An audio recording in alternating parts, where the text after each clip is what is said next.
আজ আমি এমন একটি বিষয় নিয়ে কথা বলতে চাই যা অনেক রোগীর মনেই প্রশ্ন তোলে। হাঁটু প্রতিস্থাপনের পর কি আমি সিঁড়ি উঠতে নামতে পারবো? বন্ধু, আমি জানি এই ভয়টা খুব স্বাভাবিক, কারণ হাঁটুর ব্যথা আমাদের শুধু শরীরকেই নয়, মনকেও কষ্ট দেয়। অপারেশনের পর যখন ব্যথা কমে যায়, হাঁটা সহজ হয়, তখনও সিঁড়ির কথা মনে পড়লে অনেকেই আতঙ্কিত হন।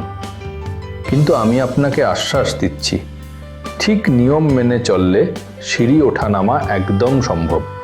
ভাবুন তো, যেমন একটা ছোট্ট গাছ বড় হতে সময় নেয়, আপনার নতুন হাঁটুও তেমন সময় চায়। তাড়াহুড়ো করা যাবে না, ধীরে ধাপে ধাপে এগোতে হবে। উপরে উঠতে গেলে আগে ভালো হাঁটু রাখুন, তারপর আস্তে আস্তে নতুন হাঁটু তুলুন। নামতে গেলে ঠিক উল্টো করুন, আগে নতুন হাঁটু নামান, তারপর ভালো হাঁটু। এই ছোট্ট নিয়মটাই আপনাকে সুরক্ষিত রাখবে।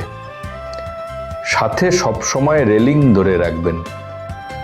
শুরুতে আমি ডাক্তার গৌতম গুপ্ত, শুধু একজন ডাক্তার নই, আমি আপনার আপনজনের মতো পাশে আছি। আপনার কষ্ট আমি সত্যিই অনুভব করি, তাই বলছি, ভয় পাবেন না, আপনি পারবেন। আমরা আছি আপনার সাথে। মনে রাখবেন, প্রতিটি অন্ধকারের পরেই আসে নতুন ভোর। আজ যদি সাহস করে এক ধাপ নেন, আগামীকাল সেটাই আপনার জীবনের নতুন সূচনা হবে।